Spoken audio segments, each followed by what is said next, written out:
Мое изменение. Поговорим на эту тему.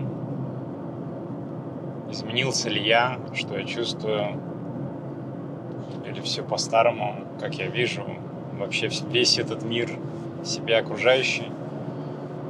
Если вкратце предыстория, то я с октября 2022 нахожусь в Панаме.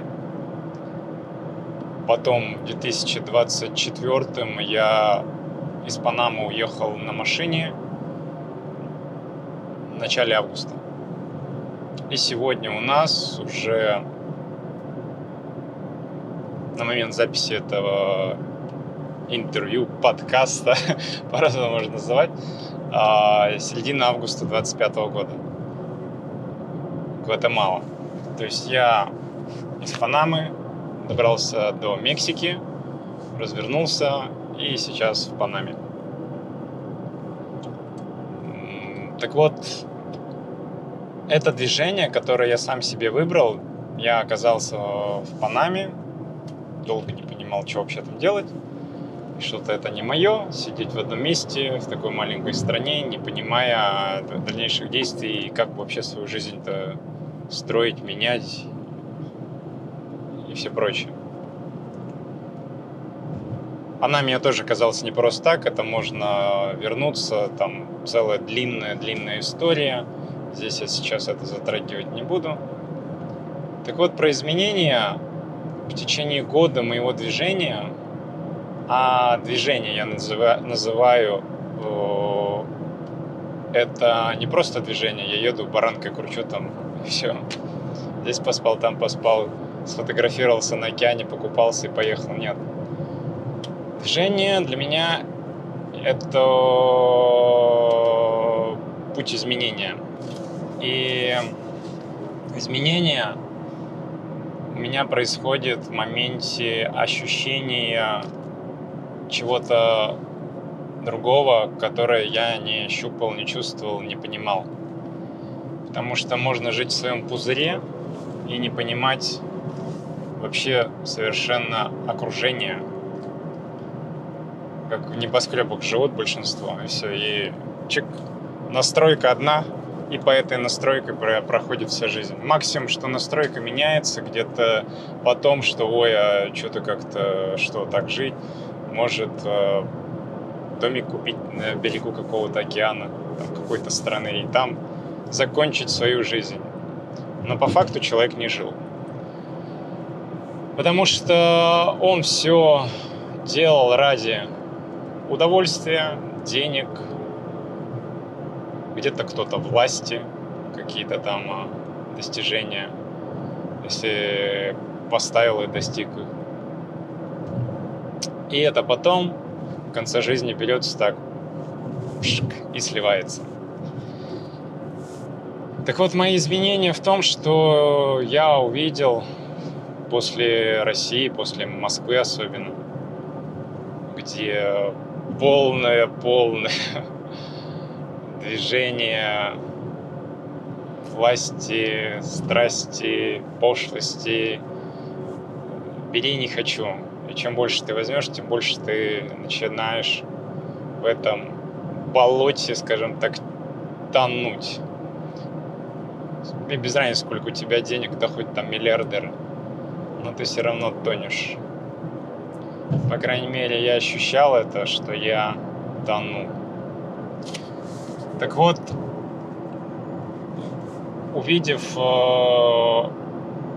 другие народы, ту бедность, в которой живут, и веру, которая присутствует в них, я стал про себя думать, что что-то какой-то я не такой жизнью вообще живу. Но все это начало еще приходить до поездки, когда я еще из Панамы не выехал, просто я отодвинулся, скажем так, от того ритма, все бегут куда-то и так далее, и просто был в себе, просто один, думал, размышлял, но не понимал еще, куда и как, зачем идти. Так вот, после того, как себе такой поставил путь, ну, типа, ну, наверное, туда, да. То есть он не был запланированным, четко выстроенным. Он был, ну, можно сказать, спонтанно. Но я понимаю, что все происходит не спонтанно. То есть это всегда подсказывает, можно говорить, интуиция, можно говорить, там какой-то, не знаю, вторая часть полушария мозга. Это можно по-разному говорить. Каждый там может себе красивое слово выбрать.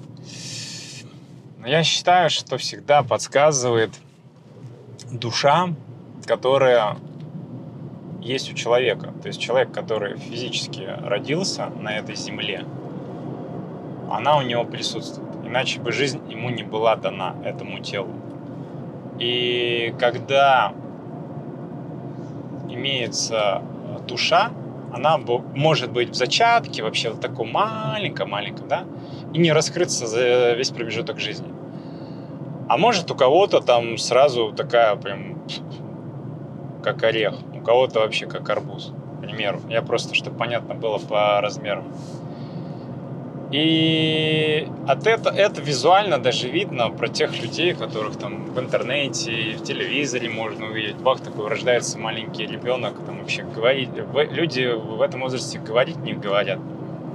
А он там помнит вообще там что-то прошлое, как он умер вообще. Или еще что-то из этого. Ну, сразу какие мысли? Ну, что это переход души произошел в другое тело. Так вот, помимо того, что просто получить душу в разных зачатках у каждого по-разному, эту душу нужно прорабатывать в моменте той жизни, которой тело живет. Иначе можно потерять ее насовсем.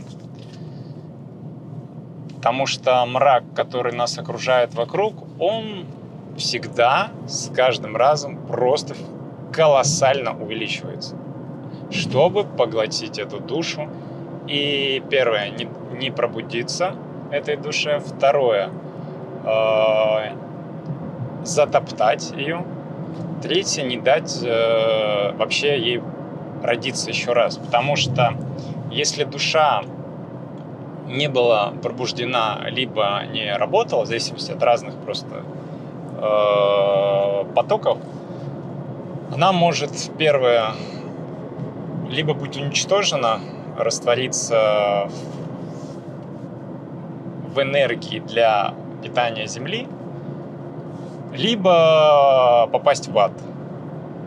Большинство то, что сейчас у нас происходит, если раньше было больше категорий там, попадания в ад, потому что из ада нужно очень много там тысячелетий, миллионов лет там работать душе, чтобы выйти. Так если душа, которая была, скажем так, приговорена для питания Земли, потока энергии, она просто уничтожается, распыляется, растворяется. Все, можно сказать так, да, программа обнуления и распыления. То те, которые души в аду, они работают и очень много тысячелетий, чтобы получить тело.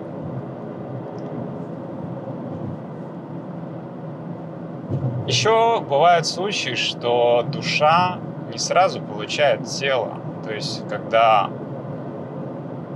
умирает тело, бывает, когда сразу рождается, а бывает не сразу. Это разные уровни и зависит от того, насколько то тело с душой работало. Если оно не работало, не достигло определенных этапов, оно работает без тела. И после того, как оно отработает, оно получает тело.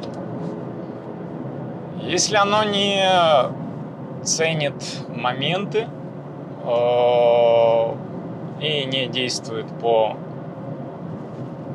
Слово такое не хочу сказать, но по плану, то оно идет само по себе, и, в принципе, всем дают возможность. То есть ты делай, что хочешь. Хочешь так живи, хочешь так. То есть тебя никто не ограничивает ничем. То есть ты сам себе хозяин своему телу. Вот и все. Просто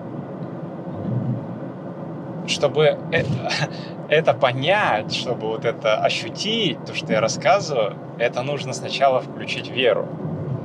А если как бы она не включена, и она отсутствует, то, что я рассказываю, это можно вообще воспринять, я там сказку какую-то придумал. Но я эту сказку не вычитал, не послушал какого-то дядю на ютубе. Просто я говорю то, что ощущаю в моменте того времени. И эти ощущения приходят тогда, когда ты по факту действуешь, работаешь, практикуешь, и тебе возвращаются знания. Потому что все знания, они заложены давным-давно у нас. Так как я говорю, что душа получает эти знания, практику, опыт. И она работает все жизни, эти, прошлые. И поэтому спросить можно у нее. Не надо у дядьки в интернете спрашивать. Вот. Потому что вся информация в интернете, люди, которые говорят, все тянут одеяло на себя. И слушая вот это, ты начинаешь включать в своей голове сомнения. Он так говорит, а в действительности может так. И у тебя возникают сомнения. То есть ты думаешь, нет. Ну, видимо, дядька прав, он какой-то там доктор наук каких-то и так далее и тому подобное. Хотя этот же доктор наук читал книжки какого-то другого доктора наук, защищал там докторскую и так далее, согласно комиссии всех этих докторов. Ну, то есть все было по шаблону. По шаблону изначально заданному этих людей. Ну, они и зашли в эту же касту тех людей, кто этот шаблон задал. Так я выбрал путь идти не по шаблону, и я иду по тому, что я чувствую, я ощущаю. То есть я ощущаю это в моменте, я чувствую, где-то вижу, предполагаю, я это прокручиваю.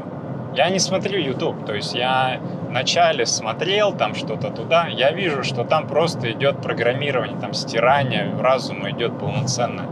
Там какие-то всякие суперпсихологи, супер там маги, шаманы и все прочее. Это про то, что сделать деньги сегодня, сейчас. И это не в пользу им. Потому что неким таким спекулятивно-информационным обманом, я бы сказал так, можно заработать себе большие грехи, которые не дадут возможность этой душе в последующем родиться. Самое главное все вот здесь, и это надо правильно просто раскрыть.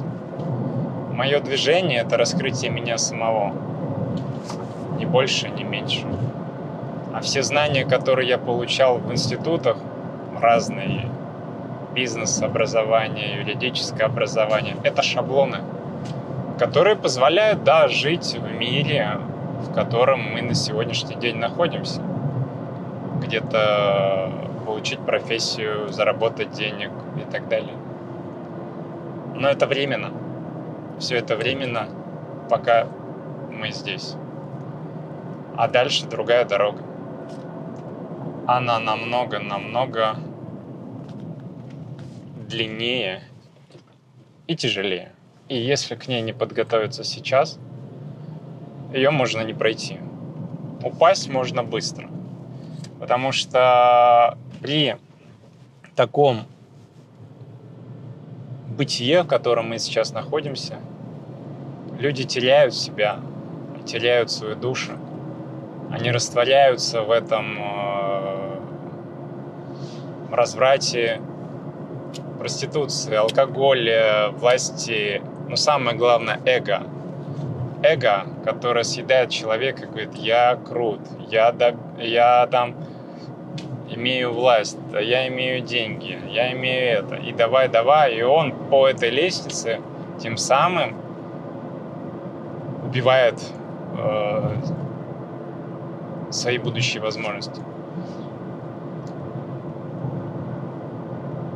И вот эта вещь на сегодняшний день